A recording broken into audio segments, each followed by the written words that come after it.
And Johnny, we've got some guests to help us with the Alabama LSU preview. And Okay. she is the co-host of the Speak Easy Sports Show herself, the one and only Joy from Speak Easy Sports. Oh, you're muted. I'm muted. Hi, guys. Happy to be here. Oh, thank you for coming on. We appreciate you coming on.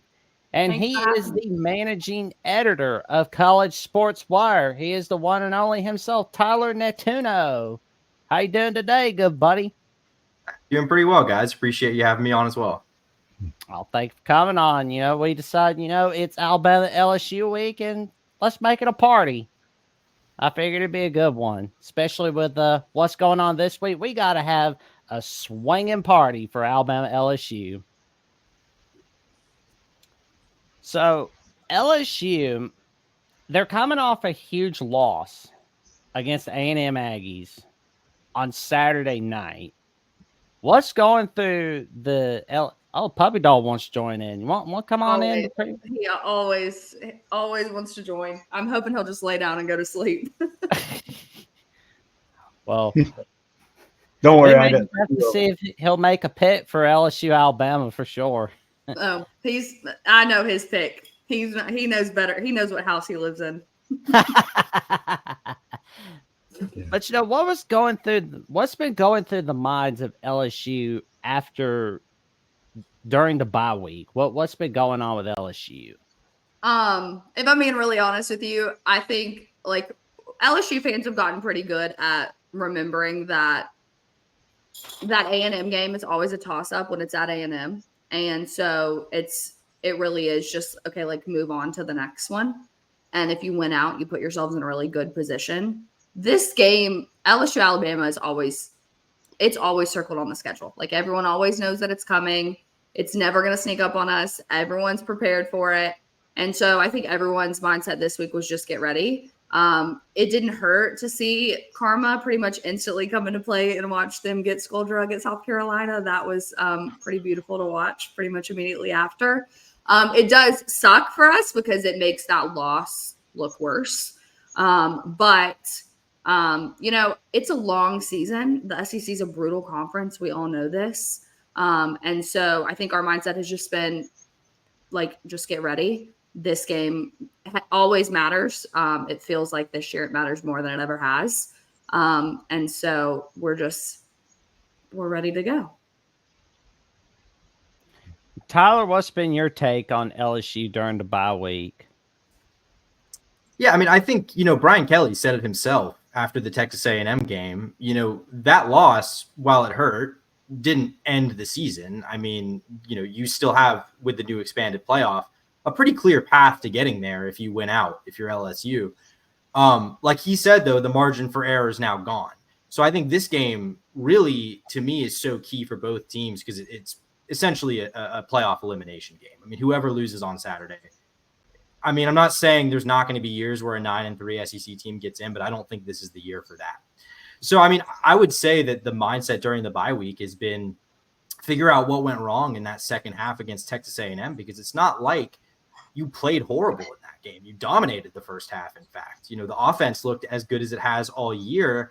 And then they adjusted defensively, and you couldn't do anything to continue to move the ball. And obviously the change to a dual threat quarterback had no answer for it. So I think those are really key things you got to figure out, especially looking at the matchup on Saturday with Jalen Milroe on the other side. Well, it'll be interesting to see what happens. I've been noticing the LSU defense, it's looking rock bottom, at least in the conference. It's not been looking very good. What's your take on that, everybody?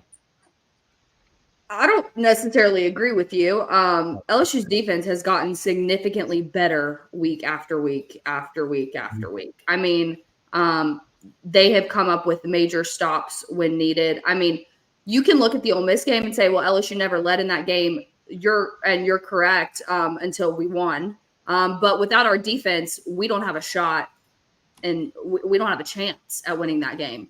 Our defense stepped up big in the South Carolina game. I mean, Lenore Sellers is quite possibly one of the best quarterbacks in the SEC right now, and our defense challenged him completely. I would say if you want to look at half of a game against A&M against a quarterback that they weren't prepared for, you can logically take away the fact that maybe LSU's defense has been struggling. But if you are comparing the LSU defense of last year and the LSU defense of this year, and even the LSU defense that played USC and then the LSU defense that's showed up throughout the rest of the season, I would say that they are night and day different. I don't think they're a bottom of the barrel SEC team. Not when you're sitting here you can look at Kentucky's defense and say that they're at the bottom. You can look at, I mean, there are some majorly bad defenses in the SEC right now. I would not necessarily say that LSU is at the bottom of the barrel. And that's not me being defensive. That's just me being aware. We did see the bottom of the barrel LSU defense last season. So I know what that looks like. This defense isn't it. Well, they're definitely a lot better than how they were against USC this year. I mean, like earlier this year, it's like for USC, they let that LSU game go to their heads, and that's it. Probably so. Yeah. LSU also, I mean, I've said it for years. I'll continue to say it. As painful as it is for the last 5 years to have started 0-1, I pretty much know what my team is after week 1.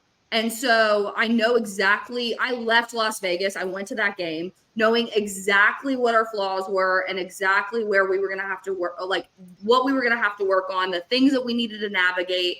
And honestly, if we really want to look at that game, like our offense struggled in that game. Like I walked out of that game being like, our defense kind of held us in there some. And I felt like our offense couldn't get moving in the second half of that game. But I will say every year, I will take being 0-1 and kind of knowing who my team is versus playing cupcakes week 1 through week 3 and then week 4 getting popped in the mouth because I finally play a decent SEC team. And I realized that maybe I'm just not as tough as I thought I was. Well, I usually don't like to base the year off of week 1 because it's like no, and you shouldn't. It's like quitting on an investment 1 week after you make it. It's just bad. There's just things you don't do. You don't give up on a team in September. I mean, it would have to be like Florida State bad. Yeah, especially with the expanded playoff. I mean, you can lose week 1. And that's one thing the committee, I think, historically has showed us, especially with the 12-team playoff. They do tend to overlook super early in the season losses. Now, you can't lose in November. They care about that way more. But if an early season loss and your team gets consistently better, they usually are much more forgiving. So to write your team off because of an early season loss is ignorant, in my opinion. It's dumb. Hey, Jack, pull up that pick that I've got with regard to LSU Alabama, and so we can all see it. Right here. So when you're looking at this right here, and look at LSU, their offense rushing, number 111 in the country. I mean, as far as teams, FBS teams. And then we were, talking over here with regard to their defense. What's letting them down is pass defense. Okay. LSU over there, look at them, number 86. Okay. With regard to, NCAA statistics. And so that's surprising to me.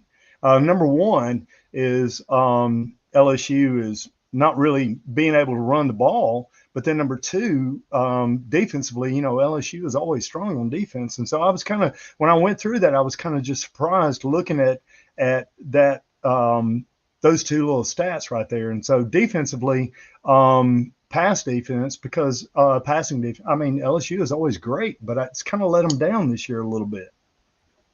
I think it's been letting them down since 2019. I mean, if you really take a look at it, I mean, in 2020, you lost your entire defensive staff and a massive amount of players to the portal or to the league, and you have not been able to rebuild or recover since then. You just in this past offseason went and finally got your defensive staff back to the level of player or back to the level that you wanted it to be. but you're still playing with older recruits. Like, this is not a recruiting class that this defensive staff put together, which is why I'm saying, like, week after week, the defensive has gotten more impressive.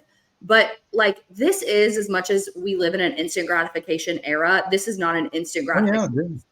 The model is one. I mean, the model is, one and done. I mean, every week is a new team, a new whatever, every season. So I'm taking the week after week improvements to heart. I mean, at the beginning of the season, I was ready to let Major Burns. I was like, go to the portal, go to whatever JUCO you want to go to. And then the last 3 weeks, I mean, that kid has played his guts out for LSU defense. And so those coaches have those kids bought in. And I can only ask for so much from this staff and these guys in year one. I can only ask for so much. The fact that we're even talking about LSU, Alabama being a college football playoff eliminator game is beyond my brain capacity. Because if you would have told me at the beginning of the year that we were playing for a college football playoff spot, I would have laughed at you. Like, I didn't think that we were that kind of team. So they've already exceeded my expectations for this year. I'm not mad about what's happened. If we win on Saturday, I will be absolutely thrilled. But if we lose, like, I'm so proud of what this team's accomplished, especially on the defensive side of the ball. So, yeah, historically speaking, LSU's defense, phenomenal. In the last 5 years, not so much. Yeah, and I would add on to that. I mean, I agree. The defense has, I think, made pretty nice strides week to week, which is especially impressive when you consider the injuries they've had early in the year on that side of the ball. I mean, if you had told me before the season that in September they'd lose Harold Perkins and Jacoby and Guillory for the season, I mean, Guillory was the only guy with real returning experience on this interior of this defensive line, and they lost him. They're getting pretty good play up front in spite of those guys. The rushing offensive point that you brought up, though, I'm extremely disappointed by LSU's lack of ability to run the ball this year. They're the worst rushing offense in the SEC statistically. And you knew this was going to be a point of emphasis this season because you lost Jaden Daniels, who was an 1,100-yard rusher last year. And Garrett Nussmeier is a talented quarterback, but he's not capable of producing with his legs the way that Jaden Daniels did. So you knew that running the ball, if you wanted to have any semblance of balance on offense, was going to be a must this year at the running back spot. And, with the committee they have of guys, Josh Williams, obviously John Emery Jr. was lost for the year earlier this year too. That hurt. Caden Durham, the true freshman, has shown flashes, but the efficiency, the down-to-down efficiency has not really been there with this run game. And it's made LSU really one-dimensional. I think you saw that against Texas A&M 2 weeks ago. Garrett Nussmeier attempted, I think, 50-plus passes in that game. That's not winning football. That's not a good formula for winning road games in the SEC. And as you saw, he made some mistakes. So I think the inability to run the ball paired with the lack of the less explosive passing offense, because it's still good, but it's not as explosive as it was last year. I think that's why you're seeing this LSU team, not be able to just overpower teams offensively the way they did last year. I would agree with that completely.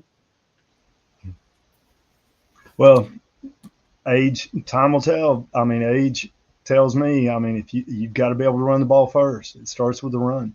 I mean, that's how you grind a defense, start. Now, I know everything's, today everybody wants to throw it out there and that kind of stuff. But in the end, if you want to win football games, you better be able to run it. Because in the end, running the ball takes time. And if you can, time possession, it's always key. And being able to run the ball is, so important.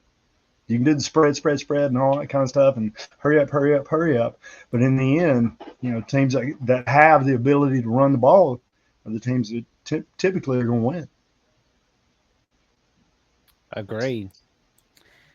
Well, and I'm looking at the rushing. And if you look at Alabama historically, I'm sorry. I was just going to say, if you look historically at Alabama winning, some championships here of late, and then you can also, I know Joe Burrows was, fabulous, but typically teams that can run the ball. Alabama's always been run-centered. You don't have to be – I'm not saying you have to be totally run-centered, but you have to be able to run the ball, especially in critical situations that can maximize, the clock.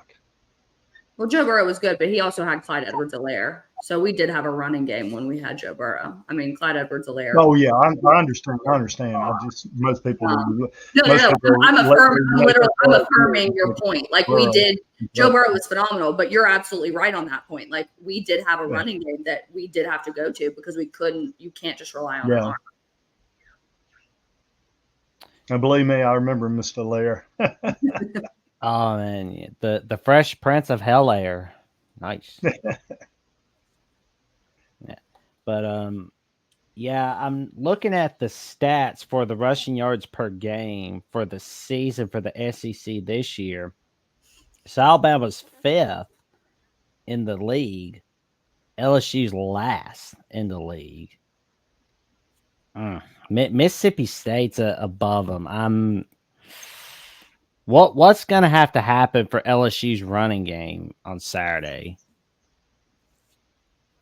I mean, I would say it starts up front with the offensive line, which I don't want to say has been disappointing because they've only let Garrett Nussmeier get sacked like twice this year. But you've got 2 possible day 1 picks manning the tackle spots on that offensive line. And I don't know. It doesn't seem to me like they're really creating a lot of lanes in the run game, which is surprising because, LSU's opponents know they're not going to run the ball. They know Garrett Nussmeier is going to go try to beat them, over the middle and on deep balls. And, they're dropping guys into coverage and you're still just not finding consistent success on the ground. So I think as good as those guys are playing up front in terms of protecting the quarterback, I think the protection in the run game needs to be better. Yeah, I mean, I would agree with that. I think from what I've heard in practice, that was a big thing that they've worked on over the bye week. And then obviously leading up into this week. Here's the thing that like people tend to forget. Like we lost A&M game and no one wants to talk about it, but the run game against Arkansas was there. Caden Durham had a phenomenal game against Arkansas. So we know that they're capable of doing it. It's just doing it against decent defenses. And so, which Alabama is obviously going to have. I think, honestly, like one of the best things that maybe happened to them was playing A&M up front 2 weeks before they played Alabama, because now you know where every hole is in that offensive line. You know why the run game wasn't working, and you're going to be they've now had 2 weeks to figure out how to get the ball through that line. I like Caden Durham. From what I'm hearing, he's getting majority of the reps. I think he's the most powerful rusher on our team. And if he can get going on Saturday, then that gives me a lot more hope in what our team would be able to accomplish offensively. Well, I'm going to say I would just add. Oh, go ahead. Sorry, I was saying all I would add to that is my only concern really with LSU's, or I shouldn't say my only concern, but one of my primary concerns with LSU's ability to do that is that Garrett Dellinger, who's maybe this team's best interior offensive lineman, had tightrope surgery, going to miss at least a few weeks, it seems like. So he's not going to be there going to the depth for the left guard position. So, obviously not something you love to see against an Alabama defensive line when you're looking to run the ball.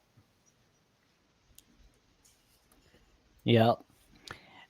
Johnny, I remember where I know like our friend and contributor to Alabama with the Voice of College Football, Jeffrey, that only taught sports, mentioned like a little bit before Alabama played Missouri was that we needed to get the running game going. And we certainly got it going against Missouri, whereas like I didn't see any passing touchdowns against Missouri whatsoever. Maybe it's just me, but do we have to do more of the same against what we did against Missouri, or do we need to do a little more? No, what I'm starting to see with Vanderbilt, I saw with them, and a couple other teams is the RPO is starting to run its cycle, the run pass option, and so now it's kind of like the back to the old veer wishbone type of. I'm not saying they're going to line up in a wishbone formation and run the veer or run read the whatever, but now you get a little like we saw the Utah or the shuffle pass underneath stuff, and I've seen a lot of like I saw Vandy against Auburn run. They shifted everybody to a strong side formation, and then they ran the option to the weak side. There were two guys. Auburn had shifted their whole defense over to the right side of the field, shall we say, and then they ran to the weak side of the field and just pitched off the end, and then boom, 5 yards, first down. So I'm starting to see a little bit of the old option start to creep itself because, everybody's starting to figure out different things because defense always adapts. And so the RPO and, everybody now is trying to run pass option, stuff like that. But it's typically, run pass with the quarterback. Either he's going to throw the ball or he's going to run the ball. But now he's going to go out there and pitch that thing. And so now that's going to add a little bit different dynamic to what's going to happen in the future. So I'm starting to see that creep in, and it's kind of it's going to be interesting. But going back, what was your question about how Alabama? Oh, about the running game. Like we definitely have to get it going, of course, because yeah, Alabama's too much just hand it off, just run power leads and stuff like that, and RPO and that kind of stuff. Yeah. But they need to do a little shake and bake out there, run to the defensive end, pitch to that running back, and Vandy's really, really I like a couple of things, and I've seen a couple of other teams do it. So I'm starting to see a little bit of that sneaky option coming back there, where instead of just quarterback pass run, now it's going to be, pitch. And what I'm trying to say, I know I'm doing a very poor job, but what I'm trying to say is you're starting to see that pitch to the running back come into play. True. Right. It's been just read and then running back and quarterback, but now you see that quarterback starting to take that, that ball and pitch it out there to that running back. And that is different. That's been missing for a long time. Well, and I think also we've got to stop making Jalen Milroe like he's Michael Penix. That's been really hurting us. He's not Michael Penix. He's Jalen Milroe. Yeah, well, the big thing for Milroe is the offensive line in Alabama, they have not done a very good job protecting him. He is he's starting to hear those feet. He's starting to, when you turn around, there's a guy, he's got his helmet up under your chin and stuff like that. And so you start feeling the pressure, and you start, you can't step into the throw. You're kind of throwing off the back foot, and it's real. I've seen it. The last 3 games have been awful for him, and that comes up front. And Alabama hadn't been doing a very good job up front. That's been a weakness for them this year that I thought would be a strength. Well, and we got a question from our buddy Sean Garner, the co-host of CFB After Dark on The Voice of College Football. And this is a question for Joy and Tyler and, for us, I guess. And he asked, how important of a game is this for Brian Kelly? Will he be on the hot seat heading into 2025? No is the answer to the second half of that question. I think it's that simple. If for nothing else, the money is way too much at this point. Does anybody know the ball for him? It's in the 70s if they did it after this year, I think. Yeah, I think that's ridiculous. I would say this to that. Let me make something so clear. You're always on the hot seat in Baton Rouge. The only thing that changes is the temperature of your seat. So no one's seats ever. You're never cold. Okay, you're always on the hot seat if you're not winning. It's just gonna get warmer. Now they're not firing him next year if he doesn't beat Alabama. He's not getting fired in 2025. He's not getting fired in 2026. But his seat could get warmer. It'll get talked about more. But in terms of, at the end of the day, Scott Woodward hired Brian Kelly. Scott Woodward's gonna trust his guy, and Scott Woodward's not going anywhere anytime soon. So as long as as long as he's at the realm, Brian Kelly's going to be there for quite some time. So I completely understand why Tyler's immediate answer was no, but just so we're clear, your seat's never cold in Baton Rouge. Yeah, this is a program where the last 3 coaches have won national titles, so the expectations are what they are. But the fact of the matter is, Brian Kelly's won 10 games in each of his first 2 seasons. He's probably on track to do so again this year, win or lose this game. So it's hard for me to say, especially in an era where you don't have to be 12-1 to get a shot at the postseason, that they're not. I think we're still, I would say we are two like very disappointing seasons away from it even being a conversation. Yeah, I would completely agree with you. I mean, those two of those three coaches that won national championships were Les Miles and Ed Orgeron. Okay, like this is not rocket science in Baton Rouge. So give Brian Kelly some time. He finally, I think, now has the actual staff that he really, really wants. Yeah, he's not going anywhere anytime soon. Well, I do kind of wonder if Brian Kelly's going to get in any sort of trouble if, like, let's say LSU does get to the playoffs, and if he doesn't win a playoff game with LSU, like, he's not going to get in trouble for this year, but if There'd it's be like pressure. a problem, huh? I'm sorry, I was saying there'd be pressure, but I think it's right. also important to remember they've got a top 3 recruiting class at the moment, I believe. So a lot of momentum off the field. I think, depending on how it ended, like, sure, you could be, yeah, exactly. Yeah, LSU is bringing in a championship worthy class. Well, let me ask you about that recruiting class. Is that incoming freshmen? Yes. Yeah. Okay. Well, I'm just going to say you better start looking at the portal rankings, incoming portal players, because freshmen they're out. I mean, if you're going to build a program, why would you recruit whatever a freshman when you can get a sophomore, junior, senior transfer that's already had the experience and everything? And so that's the ugly dynamic I do not like about where we are with college football. It's just But if you can't do depend that, on anything. It changes. I was reading, and somebody correct me if I'm wrong. I was reading where Hugh Freeze was talking about there was one of the Auburn players. He didn't want to practice this week. He didn't show up for meetings and that kind of stuff. And he's going already getting ready to opt out, so he's quit. And so now so anyway, to me, you're going to build the future. And I said this a while back. I don't know if y'all know this, but I said a while back, I mean, in the future, you'll have a team that'll win a national championship without a single freshman.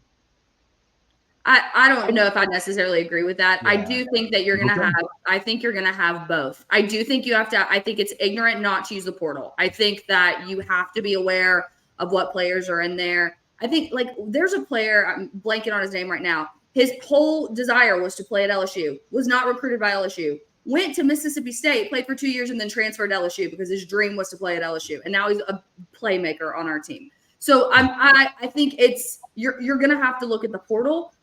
Brian Kelly's going to do that, but he's also a guy that wants to develop players. The thing that I think LSU has that really works in its favor that is a little bit abnormal from any other school, and Tyler, if you think I'm wrong, you can tell me. The LSU has the state of Louisiana on lockdown because those kids grow up dreaming of wanting to play at LSU. And if they think that there's a chance in hell that they are going to play at LSU, they're going to stay there because their desire their whole entire life from the time they were a child is to put on purple and gold and run out on a Saturday night in Death Valley. And regardless of what people want to think, that is a very big recruiting point that a lot of other major SEC schools don't have because they're competing with another school within their state.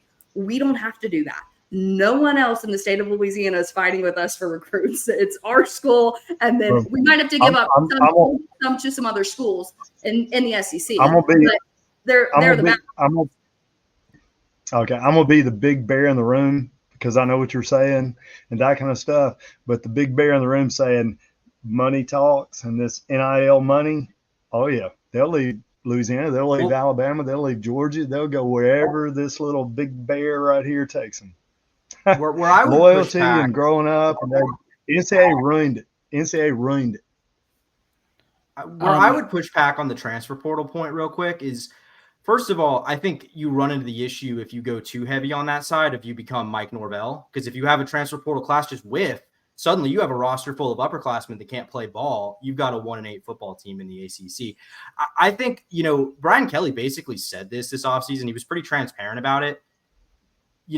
LSU's NIL is in a pretty decent spot, I think. But at the same time, these resources aren't unlimited. And you kind of have to decide at some point, do you want to make a big pitch to a 1-year rental transfer guy on the defensive line, or do you want to sign a 5-star in your recruiting class? Because And LSU has made the gamble of focusing more on those high school guys than those portal guys. They did focus more on the portal guys Brian Kelly's first 2 off seasons with, you saw what the results were.